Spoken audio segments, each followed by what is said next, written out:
Episode 46 romantic night. Anshika अपने ख्यालों में खोई हुई थी कि आराध्या सोए हुए अक्षित को अपने गोद में उठाकर उसके रूम में आई। अक्षित को बेड पर लेटाकर आराध्या अंशिका के पास बैठ गई और अपना हाथ उसके कंधे पर रख दिया और कहा, क्या तुम ठीक हो? एक फीकी सी मुस्कुराहट के साथ अंशिका ने अपना सिर हिलाया। क्या तुम जानती हो, हम दोनों बहुत खुशनसीब हैं, आराध्या ने कहा। फिर आराध्या ने अपने दोनों हाथों से अंशिका का हाथ पकड़ा और कहा, हमें एक ऐसा इंसान मिला है जो हमें अपने पूरे दिल से प्यार करता है, हमारी रूह से मोहब्बत करते हैं। समझ के जितना प्यार करने वाला हमसफर तुम्हें शायद ही मिलेगा अंशिका।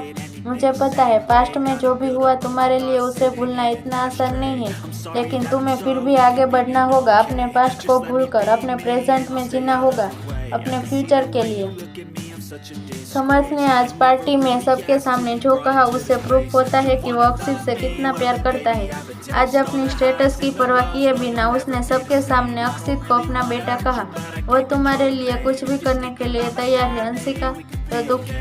तो क्या तुम उसके लिए अपने अतीत को नहीं भूल सकती? फिर थोड़ी देर रुककर उसने आगे कहा, समर्थ तुम्हें और अक्षित को एक बेहतर जिंदगी देना चाहता है। वह चाहता है कि तुम हमेशा खुश रहो।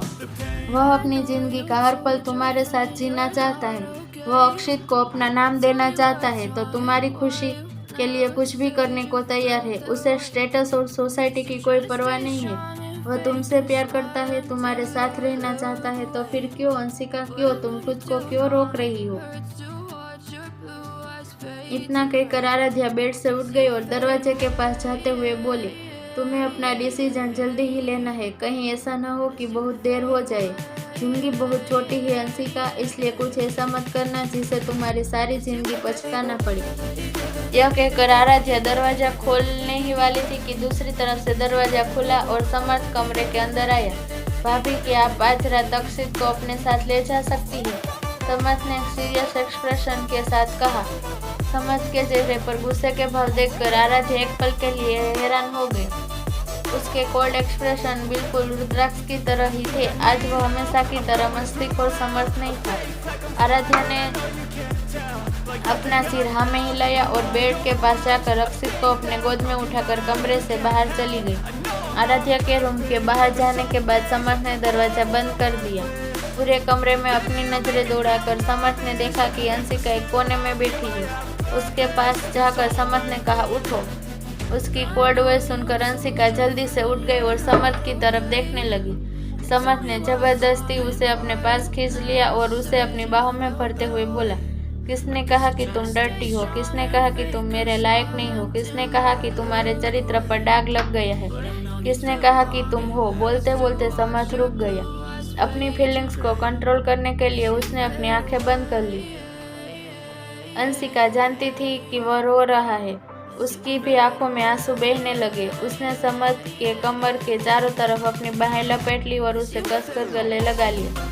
कुछ देर तक वह दोनों यूं ही एक दूसरे के गले लगकर रो रहे थे।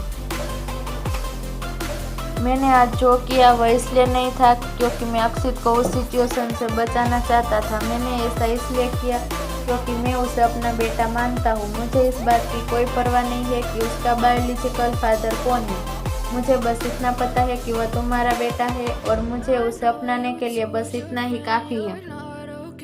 फिर एक गहरी सांस लेकर उसने आगे कहा, हो सकता है मैंने आज जो किया वह तुम्हें पसंद ना आए, लेकिन मैं एक बात बता दूं, अगर मेरे सामने किसी ने तुम्हें या फिर अक्षित को कुछ कहने की हिम्मत की तो मैं हमेशा इसी तरह रिएक्ट करूंगा। मुझे फर्क नहीं पड़ता कि तुम मुझे पसंद करती हो या नहीं, लेकिन अगर किसी ने मेरी फैमिली मेम्बर को बुली करने की कोशिश की तो इस दुनिया में से उसका नाम और निशान मिटा दूंगा। मुझे कोई परवाह नहीं है कि तुम अपने कैरेक्टर के बारे में क्या सोचती हो। मुझे इस बात की कोई परवाह नहीं है कि तुम अपनी बॉडी से नफरत करती हो या नहीं। मुझे बस एक बात पता है कि मैं तुमसे प्यार करता हूँ। मैं तुम्हारे जिस्म से नहीं, तुम्हारी रूह से प्यार करता हूँ। मुझे कोई परवाह नहीं है कि लोग तुम्हारे बारे में क्या सोचते हैं। मैं तुम्हें दुनिया की सारी खुशियाँ देना चाहता हूँ जिसकी तुम हकदार हो। मैं नहीं चाहता कि तुम अपने अतीत का सामना अकेले करो। मैं भी इसका एक हिस्सा बनना चाहता हूँ। मैं बहुत प्यार करता हूँ तुमसे अंशिका, बहुत। अगर तुम चाहोगे ना तो भी मैं खुद को तुमसे प्यार करने से नहीं रोक सकता। मैं हमेशा तुम्हें और अक्षित को प्रोटेक्ट करूँगा, चाहे तुम्हें यह पसंद हो या ना हो। लेकिन तुम अगर मेरा प्रपोजल एक्सेप्ट नहीं करना चाहती तो कोई बात नहीं। मैं समझता हूँ कि तुम्हारे पास कई वजह होंगी और मैं तुम्हें कभी भी फोर्स नहीं करूँगा। यह तुम्हारी चॉइस है कि क्या तुम अपने अतीत के साथ जीना चाहती हो या मेरे साथ जिंदगी में आगे बढ़ना चाहती हो। बस एक ही बात याद रखना, जब तक मैं जिंदा हूँ मैं सिर्फ तुमसे ही प्यार करूँगा और जब भी तुम्हें मेरी ज़रूरत पड़ेगी मैं हमेशा तुम्हारे पास खड़ा रहूँगा। इतना कहकर समर्थ ने उसे छोड़ दिया और कमरे से बाहर जाने लगा। जब अंशिका ने देखा कि समर्थ वहाँ से जा रहा है तो उसे अपने दिल में एक अजीब सी घबराहट महसूस हुई। उसे लगा जैसे अगर वो आज उसे जाने देगी तो वो हमेशा के लिए उसे खो देगी। उसे खोने की बात सोचकर ही उसकी आंखों से आंसू आ गए।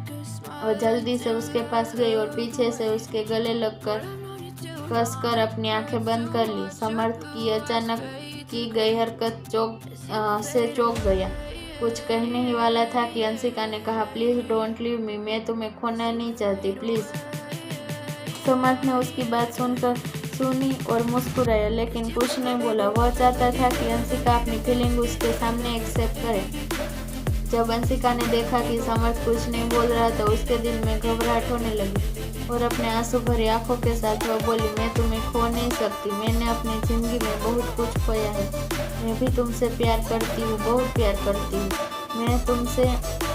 मैंने अपनी ज़िंदगी में सिर्फ एक इंसान से प्यार किया है और वह तुम हो समर्थ। लेकिन उस दिन जो हुआ था उसे भूलना मेरे लिए आसान नहीं है। मुझे अभी भी इसके बारे में बुरे सपने आते हैं। कभी कभी मुझे ऐसा लगता है कि वो आदमी अभी भी मेरे शरीर को छू रहा है। उस टाइम मुझे खुद से घृणा आने लगती है। मैं तुम्हें नहीं बता सकती कि मुझे उस टच से कितनी नफरत है। समर्थ ने जल्दी से अंशिका को अपने सामने किया और कहा, किसने कहा कि मैं तुम्हें छोड़कर जा रहा हूँ? वह मुस्कुराया और फिर उसके फोरहेड पर किस करते हुए बोला, बेवकूफ़ लड़की, मैं बस इस कमरे से बाहर जा रहा था। मैं तुम्हें कभी नहीं छोड़ सकता। यह मेरे बस में ही नहीं है। अगर मैं चाहूँ भी तो मैं तुम्हें भूल नहीं सकता। उसकी बातों का बिना जवाब दिए अंशिका ने उसकी आंखों में देखा और उसके होठों पर धीरे से अपने होठ रख दिए। समर्थ पहले तो हैरान हो गया, लेकिन फिर वह भी अंशिका को किस करने लगा।